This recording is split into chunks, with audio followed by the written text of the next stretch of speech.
A homeless man picks up a millionaire's lost wallet to return it, but when he opens it, his world shatters. Inside, tucked behind the credit cards and cash, is a faded photograph of his dead father.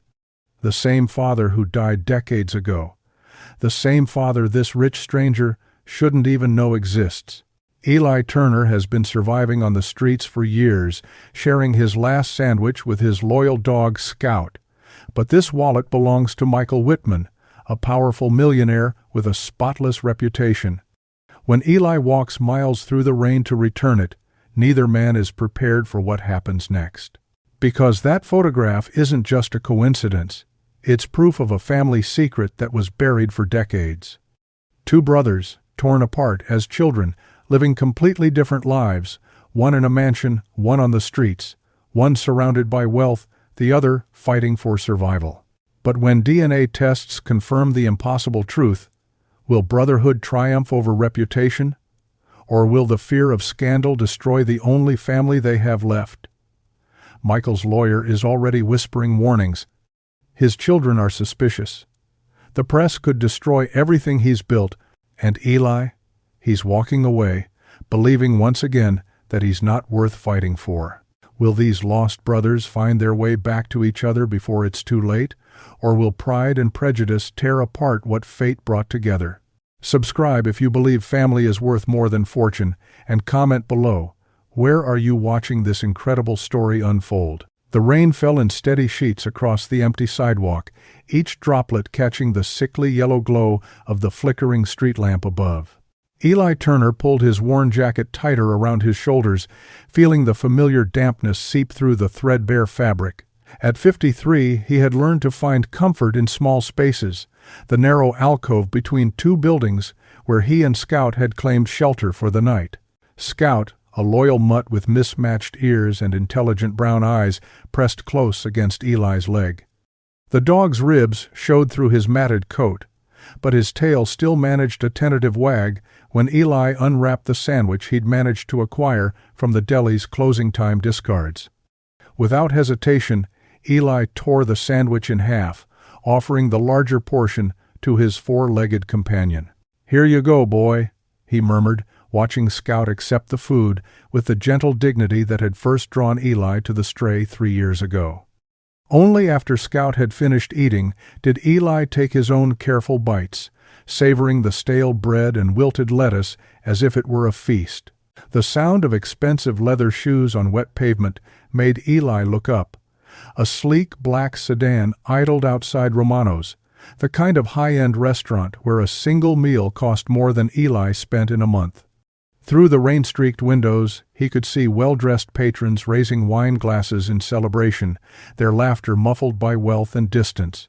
As the sedan pulled away from the curb, its taillights disappearing into the night's embrace, something caught Eli's attention in the puddle near the restaurant's entrance. A dark object lay abandoned on the glistening asphalt, partially hidden beneath a discarded newspaper that the wind had plastered against a fire hydrant. Scout's ears perked up, and he looked toward the object with the same curiosity that had kept them both alive on the streets. Eli pushed himself to his feet, his joints protesting after hours of sitting in the damp cold. His instincts told him to mind his own business. Nothing good ever came from getting involved in other people's affairs. But something deeper, a code he'd carried since childhood, compelled him forward. The wallet was expensive leather, the kind that spoke of boardrooms and country clubs. Eli picked it up with careful hands, noting its substantial weight. Inside, crisp $100 bills were arranged with military precision beside platinum credit cards that gleamed even in the dim streetlight. The driver's license bore the name Michael Whitman, a face Eli recognized from newspaper business sections and charity gala photographs. The city's golden boy, a millionaire philanthropist, known for his generous donations and flawless public image. Eli's fingers moved past the money, past the cards, to the clear plastic sleeve typically reserved for family photos. What he found there made his breath catch in his throat and his hands begin to tremble. The photograph was old and faded, its edges softened by years of handling. But the face staring back at him was unmistakable, His father's weathered features, the same gentle eyes that had read him bedtime stories, the same crooked smile that had promised everything would be all right, even when it wouldn't. The world seemed to tilt beneath Eli's feet. His father had died when Eli was barely 12 years old, taking with him any sense of stability or belonging Eli had ever known. For decades, that loss had defined him, shaped him, driven him to the margins of society where forgotten people learned to survive on scraps and hope. But here was his father's face, tucked carefully in a stranger's wallet like a treasured keepsake. Why would Michael Whitman, a man who lived in a world of privilege and power, carry a photograph of Eli's dead father? Eli stood frozen under the street lamp, the photograph trembling between his weathered fingers. The rational part of his mind whispered seductive suggestions. Keep the cash. Toss the wallet in a dumpster. Pretend this moment never happened. $300 would buy food for weeks, maybe even a cheap motel room where he and Scout could escape the approaching winter's bite. But Scout had risen from their makeshift shelter and now sat directly in front of Eli, those intelligent brown eyes fixed on his face with an expression that somehow managed to be both patient and reproachful. The dog had always possessed an uncanny ability to serve as Eli's moral compass, appearing at his side whenever temptation threatened to compromise the principles that had kept Eli's soul intact through years of degradation and loss. "You think I should return it, don't you?" Eli asked quietly, and Scout's tail gave a single, definitive thump against the wet concrete. "Even after what happened last time we tried to help someone?" The memory was still fresh, how he'd returned a lost purse only to be accused of theft by both the owner and responding police officers. His appearance had convicted him before he'd even spoken a word. But looking at his father's photograph again, Eli knew he couldn't walk away. Some questions demanded answers, no matter the cost. The walk to the Whitman estate took nearly 2 hours through rain that seemed determined to wash away everything but Eli's resolve. His worn shoes squelched with each step, and water dripped steadily from his jacket onto Scout, who trudged faithfully beside him without complaint. The wealthy neighborhoods they passed through stood in stark contrast to the world they'd left behind: manicured lawns, security cameras, and the kind of silence that only money could buy. The Whitman mansion rose before them like something from a different century, all stone columns and towering windows that glowed with warm light from within. An imposing iron gate surrounded the property, and Eli could see a security guard in a small booth, his attention focused on a small television screen. As Eli approached, the guard looked up with the practiced skepticism of someone paid to keep undesirables at bay. His eyes swept over Eli's rain-soaked appearance with obvious distaste, lingering on the holes in his jacket and the mud caked on his shoes. "You lost, buddy?" the guard asked, his hand moving casually toward the radio on his belt. "Because this is private property, and I don't think you belong here." "I need to see Michael Whitman," Eli said, his voice steady despite the churning in his stomach. "I have something of his." The guard's laugh was sharp and dismissive. "Right. And I'm the Queen of England. Listen, pal, whatever scam you're running, take it somewhere else. Mr. Whitman doesn't meet with—" He paused, searching for a polite way to describe what he saw before him, walk-ins. Eli held up the leather wallet, and the guard's expression shifted slightly as he recognized its obvious quality.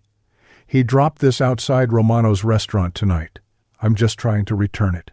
Before the guard could respond, headlights swept across the driveway as another black sedan approached the gate. Through the windshield, Eli could make out a figure in an expensive suit, the same face from the driver's license, older now but unmistakably the same man.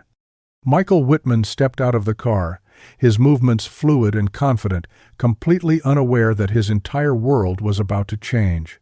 "Think you dropped this?" Eli said simply as Michael approached the gate, extending the wallet through the iron bars.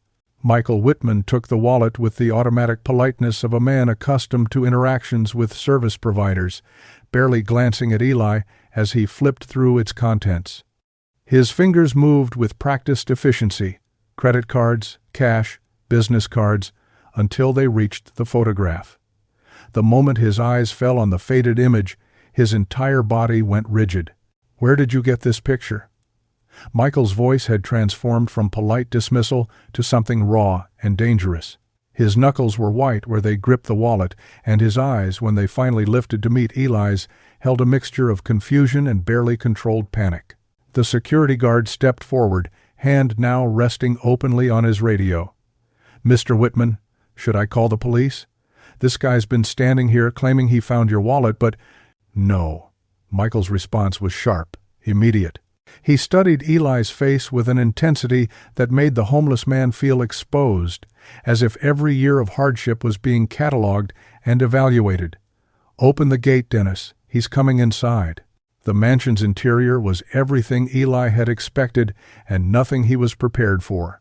Soaring ceilings, artwork that cost more than most people earned in a lifetime, and a silence so complete it felt oppressive.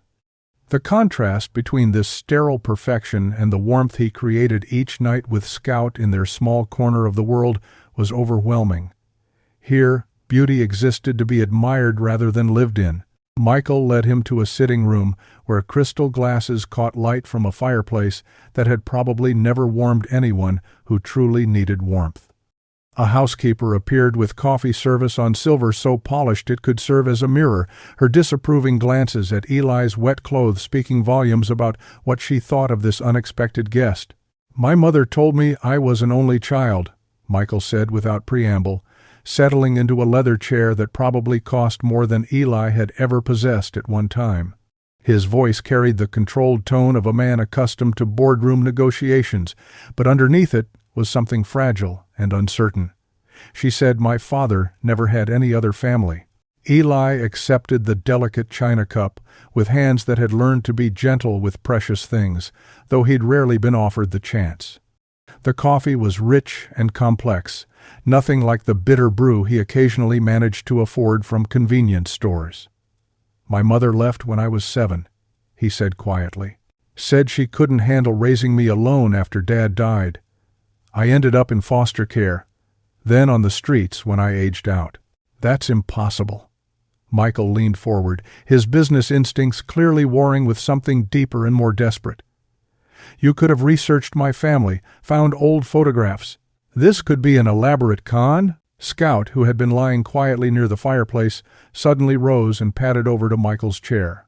Without invitation, the dog rested his grizzled muzzle on Michael's knee, looking up at him with those wise, patient eyes that had guided Eli through countless difficult decisions.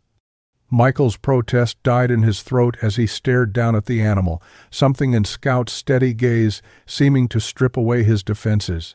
"Dogs don't lie," Eli observed, watching as Michael's hand automatically moved to stroke Scout's head. "They see things we miss. Character, truth, fear." For a long moment, the only sounds were the soft crackle of the fire and Scout's contented sighs as Michael continued to pet him. When Michael finally spoke again, his voice had lost its edge of suspicion, replaced by something that sounded almost like hope. "Tell me about our father." The guest house was a converted carriage house that would have been considered luxurious by most standards, but Eli could feel the weight of judgment pressing down on him from every corner of the estate. The housekeeping staff whispered when they thought he couldn't hear, their voices carrying fragments of speculation about con artists and charity cases. The gardener, a weathered man named Carlos, had been the only one to offer a genuine greeting, perhaps recognizing something familiar in Eli's worn hands and careful movements. Michael had given him 3 days, time enough for DNA tests to be processed, for background checks to be run, for the truth to emerge from whatever shadows had hidden it for decades. It was more generosity than Eli had received in years, yet it felt conditional, temporary, like a job interview where the position might not actually exist. On the second morning, Eli found himself drawn to the estate's gardens, where Carlos was struggling with an irrigation system that had chosen the worst possible moment to fail. Without being asked, Eli knelt beside him in the dirt, his years of making do with broken things translating seamlessly to troubleshooting buried pipes and corroded connections. They worked in comfortable silence, 2 men who understood that some problems were solved with hands rather than words. "You know about fixing things," Carlos observed as they successfully redirected water to a struggling rose garden. His English carried the careful precision of someone who had learned it as an adult, each word chosen with deliberation. "Had to learn," Eli replied, wiping muddy hands on his jeans. "On the streets, if something breaks and you can't fix it, you do without." That afternoon, while Michael was at his downtown office, Eli encountered the family's other rescued soul, a German Shepherd mix named Duchess, who had been trembling in the corner of the kitchen when Eli arrived for lunch. The cook explained that Duchess had been adopted from a shelter 6 months ago, but still startled at sudden movements, and refused to eat when strangers were present. Eli recognized the signs immediately: the hypervigilance, the inability to trust that safety was permanent, the constant preparation for the next betrayal. He spent an hour sitting silently on the kitchen floor, not looking directly at the anxious dog, letting her approach on her own terms. When she finally crept close enough to sniff his outstretched hand, he felt the familiar satisfaction that came from earning trust rather than demanding it. By evening, Duchess was following him around the estate, her confidence growing with each patient interaction. The dinner invitation arrived as a surprise. Michael's daughter Rachel, home from law school, had insisted on meeting the man who claimed to be her uncle. The dining room was an exercise in intimidation, with its long mahogany table and inherited silver that had been polished to military standards. Michael seated Eli at the far end, the physical distance serving as a reminder of social boundaries that money had built and maintained. Rachel peppered him with questions that felt more like cross-examination, details about their father's military service, childhood addresses, family traditions. Eli answered each one with quiet precision, drawing on memories he'd kept carefully preserved despite years when forgetting would have been easier. When she asked about their father's recurring nightmare about a bridge in Korea, something only family would know, the table fell into uncomfortable silence. Michael excused himself abruptly, his chair scraping against hardwood as he retreated to his study. Through the dining room's French doors, Eli could see him pacing behind his desk, phone pressed to his ear, probably calling lawyers or private investigators or anyone who could make sense of a world that had suddenly become incomprehensible. But Rachel remained, studying Eli with eyes that held her father's intelligence tempered by something Michael seemed to have lost: curiosity about people rather than just their utility. The DNA results arrived on a Thursday morning, wrapped in the sterile language of scientific certainty. Eli watched Michael's face as he read the report, saw the exact moment when denial became impossible and fear began to crystallize into something more dangerous: acceptance tinged with panic. 99.7% probability, Michael read aloud, his voice flat and businesslike, as if he were reviewing quarterly earnings rather than confirmation that his entire understanding of his family had been built on lies. He set the papers down on his desk with the careful precision of someone trying not to let their hands shake. "So it's true. We're brothers." The power outage had struck the neighborhood 3 hours earlier, and while most of the wealthy residents retreated to their generators and backup systems, Eli found himself drawn to the streets where people actually needed help.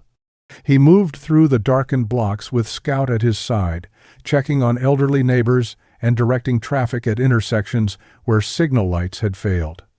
Michael, initially reluctant to leave his climate-controlled sanctuary, eventually followed, drawn by a curiosity he couldn't quite name. Eli's competence in crisis was a revelation. He organized neighbors into teams, delegated tasks based on people's abilities rather than their social status, and somehow managed to create order from chaos without raising his voice or asserting authority. Michael watched his brother coordinate the evacuation of an apartment building when its emergency lighting failed, his tactical thinking clear and decisive in ways that reminded Michael of military documentaries he'd seen about natural-born leaders. "You're good at this," Michael observed as they walked back toward the estate, flashlight beams cutting through the darkness ahead of them. "Taking charge, I mean. Making people feel safe." Eli shrugged, uncomfortable with praise. "You learn to read situations when your life depends on it. Most people just want someone to tell them, It's going to be okay, even when it probably won't be. That evening, as power was restored and the neighborhood returned to its usual insulated quiet, the brothers found themselves alone in Michael's study. The DNA report lay between them like a bridge. Neither was sure they wanted to cross, but the events of the day had created an intimacy that made pretense impossible. Michael poured expensive whiskey into crystal tumblers, the kind of automatic hospitality that wealth made reflexive. But when he began to speak, his voice carried none of its usual polished confidence. "I've spent 40 years building something," he said, staring into his glass as if it might contain answers. "Companies, reputation, this image of success. But I can't remember the last time I actually helped someone who couldn't help me back." "You helped me," Eli pointed out quietly. "Gave me a place to stay, food to eat. Didn't have to do that." "Self-interest," Michael replied with brutal honesty. "I wanted answers. You were a puzzle I needed to solve." He looked up then, meeting Eli's eyes directly. "But today, watching you out there, you weren't solving puzzles. You were just caring about people. When did I stop doing that?" The question hung between them, heavy with decades of choices and consequences. Eli thought about his years on the streets, how survival had taught him that every person mattered because everyone was just one crisis away from losing everything. Michael had learned the opposite lesson, that distance and control were the prices of security.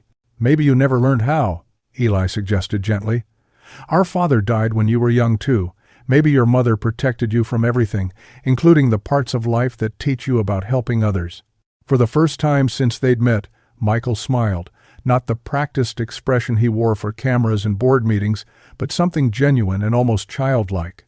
"Do you remember the lullaby he used to sing? Something about a mockingbird?"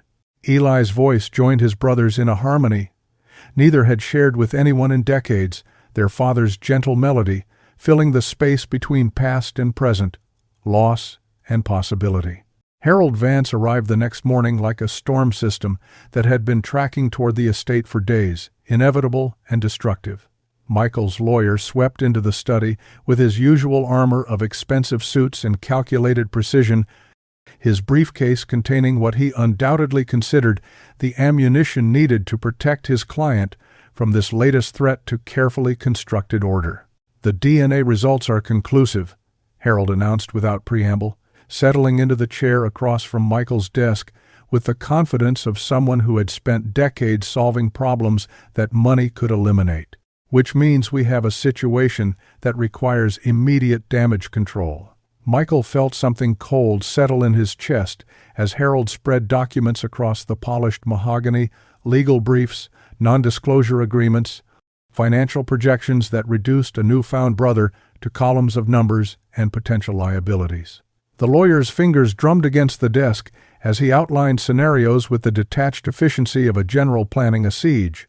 "Your charitable foundation alone handles $40 million annually," Harold continued, his voice taking on the urgent tone he reserved for truly serious threats. "Corporate partnerships, government contracts, your seat on 3 hospital boards, all of it depends on your reputation remaining spotless. A homeless brother with a questionable background appearing suddenly raises questions about your judgment, your family's stability, your fitness for leadership positions." The words hit Michael like physical blows, each one designed to activate the fear that had driven every major decision of his adult life, the terror of losing control, of watching everything he'd built crumble because he'd failed to anticipate a single variable. Harold was a master at weaponizing that fear, turning it into compliance with surgical precision. "What are you suggesting?" Michael asked, though he already knew the answer would be something that would taste like betrayal for the rest of his life. "A quiet settlement," Harold replied, producing a contract that had clearly been prepared in advance. "Enough money to ensure Mr. Turner lives comfortably, far from here, with legal agreements that protect your family's privacy. Clean, simple, permanent." Through the study's windows, Michael could see Eli in the garden with Carlos, the 2 men working together to repair a section of fence that had been damaged in the previous night's storm. Eli's movements were economical and sure, his focus entirely on the task rather than the mansion looming behind him. Scout lay nearby, alert but relaxed in the way that spoke of complete trust in his human's judgment. "He's not asking for money," Michael said quietly, watching his brother measure twice before cutting once, the kind of careful precision that spoke of a life where mistakes had serious consequences. "He doesn't have to ask." Harold's response was sharp, with the impatience of someone explaining obvious truths to a willfully naive client. "His very existence is a claim on your estate, your reputation, your future. The media will have a field day. Millionaire's homeless brother, a tale of two cities. Your competitors will use it to question your business decisions. Your ex-wife will cite it in custody arguments." The lawyer leaned forward, his expression softening into something that might have been mistaken for concern, if not for the calculating gleam in his eyes. "Michael, you've worked too hard to let sentiment destroy everything. Your father kept this secret for good reasons. Honor that wisdom." Michael stared at the non-disclosure agreement, its legal language designed to transform a brother back into a stranger, to make love conditional on silence and distance. Outside, Eli had finished the fence repair and was now showing Carlos something about pruning techniques, his patient instruction reminding Michael of their father's gentle way of teaching without condescension. But Harold's words had found their target, activating neural pathways carved deep by decades of protecting what he'd built from anything that might threaten its stability. The fear was familiar, comfortable even, easier to embrace than the terrifying vulnerability of letting someone matter more than security. "Draw up the papers," Michael heard himself say, his voice sounding distant and hollow even to his own ears. 3 weeks later, Michael's carefully constructed world began to collapse with the methodical precision of a controlled demolition. The business scandal had started small, irregularities in a subsidiary's environmental reports, but metastasized into a federal investigation that painted him as either criminally negligent or willfully blind to his company's practices. The media-feeding frenzy that followed stripped away the veneer of respectability he'd spent decades building, leaving him exposed to the kind of judgment he'd once reserved for others. His children, already distant, retreated further into their own lives when association with his name became a liability. Rachel stopped returning his calls. His son moved across the country and changed his phone number. Board members who had once competed for invitations to his charity galas now crossed streets to avoid acknowledging his existence. The isolation was complete and devastating, made worse by the knowledge that he'd chosen it over the one person who might have stood by him. The walk to find Eli felt like penance, each step through the familiar neighborhoods a reminder of the distance between comfort and survival. Michael found his brother exactly where he'd expected, under the same flickering street lamp where this whole story had begun, sharing what appeared to be his only meal of the day with Scout, before taking a careful bite himself. The dog's tail wagged once in recognition, but Eli's eyes remained guarded, cautious in the way of someone who'd learned not to trust temporary kindness. "I lost everything," Michael said without preamble, his voice hoarse from weeks of testimony and depositions and the kind of stress that aged a person in real time. "The company, the house, most of my money. The lawyers, the accountants, the people I thought were friends, they all disappeared when the headlines got bad enough." Eli studied his brother's face in the harsh streetlight, noting the weight loss, the shadows under his eyes, the way his expensive clothes hung loose on a frame that had learned what real hunger felt like. "I'm sorry," he said simply, and Michael could hear that he meant it despite everything that had passed between them. "You came back," Michael continued, his voice breaking slightly on the words. "When I lost the wallet, you walked miles through the rain to return it. You didn't know me anything, but you came back anyway." He knelt down beside Scout, letting the dog sniff his hand before gently stroking the grizzled fur. "I had a brother, and I chose fear instead. Chose reputation over family. Chose what other people thought over what I knew was right." Scout's tail thumped against the sidewalk as Michael's touch grew more confident, the dog's acceptance serving as a bridge between two men who had learned to communicate through the language of small kindnesses. Eli watched this interaction with something that might have been hope, seeing in his brother's gentle treatment of the animal a capacity for love that wealth had buried but not destroyed. "The settlement money?" Michael said, reaching into his jacket for an envelope that contained more than most people saw in a lifetime. "I never sent it. Couldn't bring myself to make it official, to turn you into a transaction." He held the envelope out, but instead of taking it, Eli placed his hand over Michael's, gently pushing it back toward his brother's chest. "Family doesn't stay for money," Eli said quietly, his words carrying the weight of someone who'd learned the difference between what people said and what they did. "Family stays because that's what family does. It's the only rule that matters when everything else falls apart." The brothers sat together on the cold concrete as the city moved around them, two men who had found each other again in the place where dignity mattered more than status, where loyalty was measured not in dollars but in presence, where the only wealth that counted was the willingness to share your last sandwich with someone who needed it more.